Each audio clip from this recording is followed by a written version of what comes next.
In the wake of this former NFL player's tragic suicide, his wife made a heartrending confession. Suicide is always a terrible thing, both for the victim and for the people left behind. When Jason Hairston, a former NFL player, killed himself in September 2018, his family was of course utterly devastated.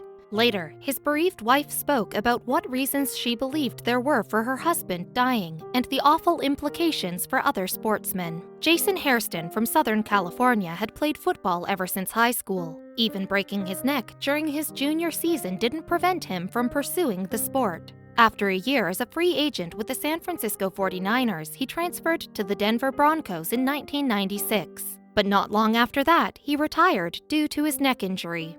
After that, Jason became a real estate agent, but his real passion seemed to lie in hunting. In 2005, he founded the hunting gear company Sitka, which he later sold. Then, in 2010, he founded another one called QEU. QEU was a big success and it was valued at $50 million at the time Hairston died. But unfortunately, it seemed that his football career had left Jason with even worse injuries than a damaged neck. A few years after his retirement, he began to show symptoms of a very serious condition, chronic traumatic encephalopathy, CTE. CTE is a degenerative brain disorder which causes memory loss and dementia. It's often linked with football. At first, Jason thought his problems were caused by alcohol. His wife Kirsten told People in the days after his death. He had 2 drinks and he was 100% different. He would just start crying, she said. I looked at him and I said, "My God, that isn't alcohol. There's something wrong with you." Jason had some brain scans which confirmed what he and his whole family feared. His frontal lobe, the part of his brain which handles things like memory and control, was deteriorating. He tried undergoing hyperbaric oxygen therapy, a treatment usually used for scuba divers suffering decompression sickness, but said to assist with brain damage too. Unfortunately, it didn't help. Despite his condition, Jason continued to try and live as normal a life as possible. He remained active in the world of professional football, mentoring footballers at the University of California. He also threw himself into the outdoors, regularly going hunting with friends, one of whom was Donald Trump Jr., the president's son. Jason's symptoms got worse in the weeks before his death. Kirsten told People about one of their last conversations. "We were sitting in our bedroom, and Jason's a tough guy, but he finally had a vulnerable moment with me," she said. "He said, 'It's bad, I can't remember anything anymore. I can't remember people's names.' Then he said, 'Please don't leave me.' I told him I never would. I told him, 'I promise you I will always take care of you,'" Kirsten said, and she lived up to that promise. But when her husband encouraged her to take a trip to New York, she agreed. At that time, nothing seemed to be overly wrong with him. While in New York, Kirsten took a phone call from Jason and all seemed normal, but 2 hours after that, her 10-year-old son called. Jason was acting strangely, he said. What happened next was terrible. Jason got on the line but didn't say anything. Then he hung up on her and went upstairs. He got a gun and killed himself. I don't know what flipped all of a sudden. He wasn't depressed. We didn't have any sort of those troubles going on, Kirsten told People. She got very upset as the interview went on. She said, "I don't know. I think that's the hardest part. I don't know what happened to him. 2 hours after I talked to him and we were laughing on the phone. I keep trying to piece it together, going through the emails and going through his phone. There's nothing." Now Kirsten is attempting to raise awareness for CTE and to call for help for those already suffering. This has to get out and this has to stop. People have to know what they're signing up for when they put their kids in football, she told People. You think it's not going to happen to you, and you think it's not going to happen to your kid, but it might. Is it worth your kid being suicidal for the game of football and to kill themselves for it?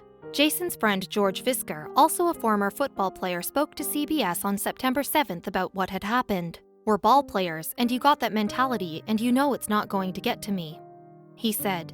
But he talked about it a lot, for a few years. George, too, undergoes treatment for brain damage. "You know, we have a saying in the brain injury world," George told CBS.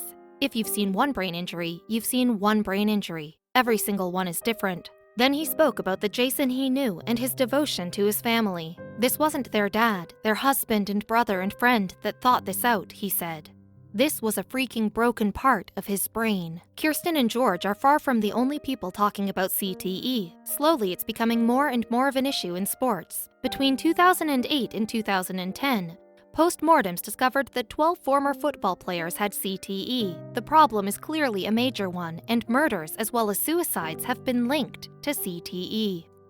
In June 2007, some appalling news came out of the World Wrestling Entertainment. Chris Benoit, a professional wrestler employed by the organization, had killed his wife and child before using a weightlifting machine to kill himself too. When an autopsy report was performed on Benoit's body, doctors found signs of CTE. Although it did not provide a full explanation for the terrible happenings, it shed some light. Reportedly, CTE might affect combat veterans as well. Though soldiers wear protective armor, their brains still suffer from after effects of things such as explosions. Since 9/11, over 300,000 soldiers have returned home with brain injuries. Researchers fear the impact of CTE could cripple a generation of warriors, CBS reported on September 16, 2018. CBS also interviewed Dr. Anne McKee, a neuropathologist and CTE researcher. In 2017, she performed 111 autopsies on the bodies of dead NFL players and found CTE in 110 of them. That's an extremely worrying statistic.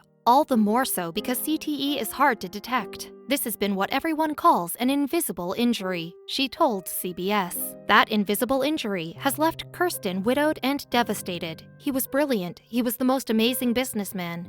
But he was also a great father and such a good husband. He was the nicest person I have ever known, she told People. He was the love of my life, I just want him back. I want him back so bad. Nothing can bring Jason back, but work is being done to ensure that no family will have to suffer the pain of CTE again. Possible rule changes for sports have become a talking point, and although there is still no real treatment for CTE, research is underway. There may yet come a time when the terrible condition is a thing of the past.